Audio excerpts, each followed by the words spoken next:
Renan, eu queria te questionar, né? Tu falou que tu começou lá puxando ferro, né? Devagar, teu pai te colocou nessa jornada. Qual foi o teu maior desafio em todo esse processo para hoje chegar na direção do grupo? Cara, na verdade, são vários. Vários grandes desafios nesse meio do caminho, em que é difícil elencar qual foi o maior, porque o teu momento de vida é diferente.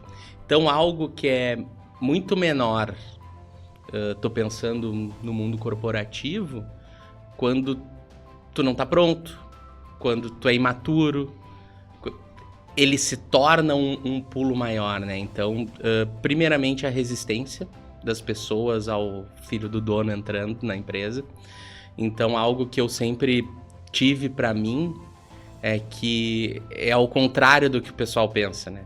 É o filho do dono, ele vai ter privilégios. Mas eu, desde lá de, 16, 17 anos, pra mim é ao contrário. Eu tinha que ser melhor que os outros pra poder galgar o meu caminho, pra não ser o filho do Rogério, ser o Renan Donelli, diretor do Grupo Superazo hoje. Então, pra mim, o primeiro grande desafio foi esse, quebrar a barreira de ele não tá aqui só porque é filho do homem. Ele tá aqui porque ele quer, primeira coisa. Quer, tu tem que querer, não adianta, vou botar meu filho, mas o cara não quer. Ele tá aqui porque ele quer e ele tá galgando porque ele merece, por meritocracia. Cara, vai dizer que não tem bônus? Tem. Se tu não te dá certo numa área, por exemplo, lá no meu início de carreira, eu passei por auxiliar financeiro e, cara, não era o meu chão. Beleza, sai dali, vamos procurar o teu chão dentro do negócio. A gente sabe que muitas vezes quem não tem no sangue dentro da empresa não tem essa oportunidade de entender qual não é o teu chão, né? E fica até o insight, né? Porque quanta gente fica quicando de área em área, fica frustrado porque ainda não se encontrou, e às vezes isso é parte do processo. É parte do processo. E de alguma forma, mesmo que tu não tenha se adaptado, tu entendeu a área. E hoje, com certeza, faz uma diferença gigantesca no teu movimento. Cara, hoje, se pensar assim, vai me dizer, pô, Renan, financeiro nessa área, velho, não é minha área mais. É minha área. Eu semanalmente olho o fluxo de caixa, eu tô olhando questão de juros, eu tô olhando inadimplência, nós estamos olhando o processo de contas a pagar, processo de contas a receber, controladoria. Meu mundo hoje, quase 50% é financeiro. Que lá no início eu olhei e disse, putz, isso não é meu mundo. Mas tá tudo bem, não era meu mundo naquele momento. E Renan, sabe que uma coisa que me chamou a atenção, né? Eu acho que eu nunca te falei isso, mas é legal trazer isso para mesas assim, né? O desafio familiar, eu tive a experiência de trabalhar com meu pai. E não foi nada fácil, obviamente eu era muito novo, né? Hoje seria outra realidade. Mas é um desafio trabalhar com o pai.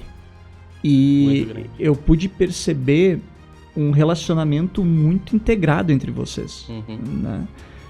Como que vocês fazem para dividir e principalmente para conseguir manter esse relacionamento pai e filho, visto o tamanho do negócio hoje? E o quanto que também o Rogério te dá autonomia para tomar decisões, porque, cara, ele construiu, né, grande parte disso, e hoje tu tá fazendo o negócio ir à frente e conduzir e continuar a construção e ampliar essa construção que ele começou. Deve ser um desafio muito grande. Fala um pouco mais para nós sobre... Agora eu vou me estender um pouquinho, se tu me permitir. Bora! A mesa é tua. É um assunto complexo. Cara, no início, vamos ser sincerão, não foi legal. Assim, os nossos primeiros anos, talvez, muito por minha culpa, vamos botar assim. Cara, tu começa a estudar, tu vai pra faculdade, tu vê umas coisas E aí a primeira coisa que tu pensa é assim, porra, eu sei mais, né? Porque vamos lá. Todo empresário, todo empreendedor, ele tem uma autoconfiança natural, não tem como não ter. E aí tu te pega imaturo, trabalhando com teu pai, tu começa a ver um monte de coisa nova. Cara, tu vai lá, tu começa a dar resultados. Cara, eu sou o cara, tudo que ele fez, legal, mas... E aí, cara, o tempo, o tempo. Então, assim, existe, pra mim, são 4... pilares, assim, da sucessão bem-sucedida, com perdão, respeito, confiança, né? Reconhecimento também. Reconhecimento de ambas as partes, né? Reconhecer o que ele construiu e ele reconheceu o que eu tô construindo. E paciência, velho. Muita paciência. Muita paciência. Não é do dia pra noite, né? Não é do dia pra noite. E eu acho que uma parte bem importante, porque, como eu comentei, a empresa era lá em Porto Alegre, em 2015. A gente vendeu lá e veio pra Superaço. Nós já éramos investidores na Superaço, mas investidor. Dinheiro lá rendendo, praticamente. Não, 2015 não. Agora é pé na Superaço, né? Vamos... Lá tá melhor que Porto Alegre e tal. Vamos... E a gente tinha um sócio, né? Aqui em Caxias. E esse sócio é que tocava o negócio. Porque até então era investidor. Tinha já quem tocava. Então a entrada na Superaço ajudou muito nessa relação. Porque aí não era mais uma relação direta chefe. Eu me reportava ao nosso sócio. Isso, cara, isso clareou. Eu acredito muito em destino. E eu acho que as tuas escolhas, elas facilitam, né? Claro que se tu só fizer coisa errada, o destino ele não vai fazer por ti. Mas eu acredito muito. Então a gente tem alguns pontos assim... aprendi muito com esse sócio. Hoje ele não é mais o nosso sócio. Eu vou contar um pouquinho mais depois da parte de sucessão. Mas isso ajudou muito nessa relação. Porque, cara, era o Renan construindo o resultado sem o Rogério, diretamente. Opa, peraí. Aí tem coisa, sabe? E a gente veio construindo essa relação, assim, hoje, fantástico. Cara, fantástico. A gente não conversa em casa de negócio. A gente não fala na empresa de coisas pessoais. Muito bom. Não é só não falar em casa de negócio. Ah, velho, não fala. A gente evita ao máximo, entendeu? A gente tem situação, por exemplo, aconteceu um puta de um problema numa sexta-feira, eu tava indo pra nossa casa da praia. Cheguei na casa da praia, vomitei tudo que tinha, até porque eu precisava de uma ajuda, né? Então, claro, situações não é uma regra absoluta, mas a gente procura não falar de negócios em casa e não falar de assuntos pessoais na empresa. E aí tu vai construindo, cara, muita paciência. Legal, sabe que... Bom, tu vai ser sempre filho do Rogério. Isso é inevitável. Pessoalmente. Né? E uma das dificuldades que eu vejo, até com empresas que a gente atende e empresários que a gente atende nas mentorias, que tem os filhos trabalhando no processo, é uma dificuldade muito grande do pai ouvir o filho. E eu acredito que é aí que entra a paciência. Né? Muito mais. E tem uma frase que diz, né? Aquilo que você faz fala tão alto que eu não te escuto. Então, realmente, o Renan deve ter baixado a cabeça ali, mostrado o resultado, gerado confiança para que ganhasse autonomia. Né? Dentro de todos os ciclos que vocês passaram, Renan, nesse teu processo até de ter a sucessão, qual que foi o maior desafio que tu encontrou? Cara, para mim foi a abertura da filial de Bento, tá? Porque a gente veio construindo ali uma trajetória já há algum tempo. Já fazia questão de 10, 12 anos que eu estava na empresa, nas empresas da família, mas sempre ali, vou pegar a gestão de tal lugar, vou abrir uma filial. Cara, toda abertura de unidade é uma nova empresa. Tu tá empreendendo com uma estrutura por trás, mas é um novo empreendimento a cada um. E até eu vou falar um pouquinho de número, porque faz tempo. Cara, nós faturávamos 1,5 milhão de reais por mês. E nós buscamos 4 milhões no banco para abrir Bento. Não dava para errar. Não dava para errar. Sabe, aquele... Simplesmente aquele era o ponto... Se erra, quebra. Se erra, quebra.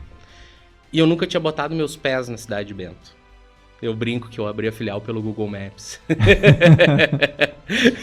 Cara, aí a gente começou a entender e tal o mercado. E eu não vou esquecer uma visita de um fornecedor. Já tava pressionado pra caramba. E aí um fornecedor disse, cara, pois é, tu vê que baita oportunidade e tal. Numa conversa legal.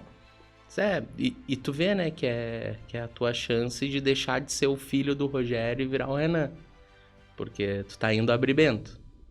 Se der certo, é o Renan. Se der errado, o filho do Rogério volta pra casa. Que bem tranquilo, obrigado.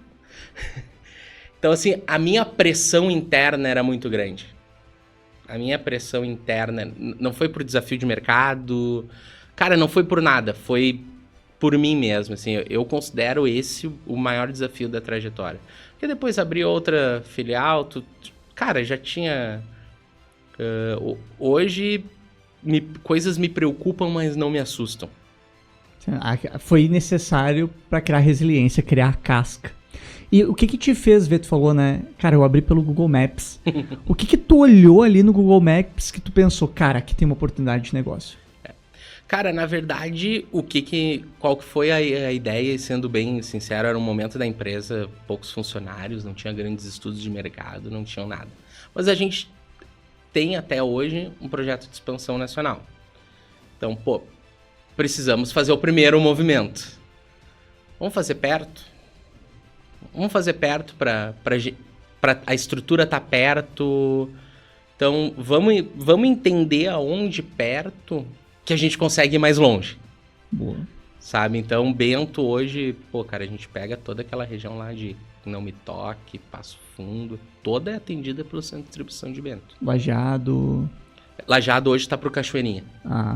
Mas passou por Bento ali, Lajeado também a construção. Então, mais foi um estudo de aonde perto eu ganho mais mercado territorial mesmo.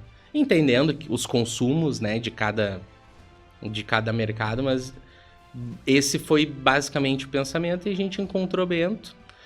E principalmente porque, cara, a gente atende hoje 40% do negócio é construção civil, 60% é a venda para a indústria. Naquele momento era o contrário, era 60% a venda para construção civil. E a gente enxergava em Bento esse mercado que está aí hoje, né? De turismo, de empreendimento, Então, baseado em Bento, atendendo a construção e a indústria desse interior aí, era uma receitinha boa. E não tinha nenhum distribuidor em Bento, né? Forte. Não tinha nenhum concorrente, assim, com força que a gente tem hoje em todas as outras cidades. Então, ajuda. Legal. E hoje vocês são quantos funcionários no total? 130. 130. Caramba. De 2023 dobrou. Que legal. Cara, dobrou. A gente tá... E assim, né, cara, é impressionante que tem muita coisa, tem setores hoje dentro da empresa que eu não sabia que eu precisava. E aí vai muito de se cercar de gente competente, né? De gente que sabe mais que tu. Cara, tem... Já que a gente tava falando em sucessão, esses dias a gente teve uma conversa muito legal, eu e o Rogério. E aí vai ilustrar o porquê do sucesso da sucessão. Sentada, disse, cara, eu preciso de ajuda. Isso. Daí ele parou, assim. Cara, eu vou te falar um negócio. Eu não conseguiria estar fazendo o que tu tá fazendo. Eu já não sei o que fazer há muito tempo. É a humildade dele de reconhecer isso. Eu já né, não cara? sei a fazer. Assim, ó, às vezes eu até me assusto, mas aí eu me acalmo. E aí vem a confiança. Porque... E é isso, é tu saber, cara, aqui eu não sei. Aqui eu já não sei. Eu vou... Sei lá, vou contratar quem saiba, vou buscar uma ajuda externa, É tu ir montando e tendo humildade de entender, sabe? Então, é basicamente isso. Nos cercando hoje, setor de qualidade. Esteve há 2 anos atrás lá dentro, cara. Quando é que tu imaginar um setor de qualidade dentro da Superaça? Eu não sabia que eu precisava. E aí vem vindo muitos, cara, e qualidade aí pra cuidar disso aqui pra ti. E aí ficava o Renan cuidando da qualidade lá, se estressando. Não tinha quem cuidasse. E aí tu começa a dar passos pra trás, né? E aí tu começa a enxergar novos negócios. E aí entra o ciclo. Então hoje a gente nem terminou assim a estruturação, tá? Eu imagino que a gente termine o ano aí perto de 150. Legal. De 150. E isso contando Caxias, Cachoeirinha e Bento. São as 3 unidades. E aqui até o fim do ano nós vamos inventar moda. Já estão mirando fora. Estão olhando para fora da região no Rio Grande do Sul ou para fora do estado? Os dois. Os dois. Os dois. Legal. Os dois. A gente tá bem em fase de análise mesmo, de entender qual que é o movimento mais assertivo. Muito provavelmente vai ser fora do estado. Legal. Muito provavelmente vai ser fora do estado, mas que faça... Fora do estado fronteiriço, vamos dizer. Que me jogue para os dois lados. Acho que a gente tá num nível de maturidade que tá permitindo cruzar a fronteira e... E o que tá desafiando o Renan hoje nesse processo e no negócio? Cara, é realmente a estruturação, né? Porque hoje a gente assumiu ali em 2023, quando fez a aquisição total do outro sócio, e culturalmente era muito diferente. Era uma cultura... E ó, que eu não tô julgando o que é certo e o que é errado. É diferente. Mas uma cultura de custo baixo, de centralização, de... E aí quando tu começa a escalonar, cara, como é que eu vou centralizar com 130? Não tem. Então, hoje eu imagino terminar até outubro, novembro essa estruturação, que é deixar a base, a fundação, né, bem feitinha, e aí escalonar. E aí é aquela coisa, só que sempre surge, né, um novo problema, entre aspas, que a gente tem que ir estruturando e solucionando. Então, hoje o que nos trava é a estruturação.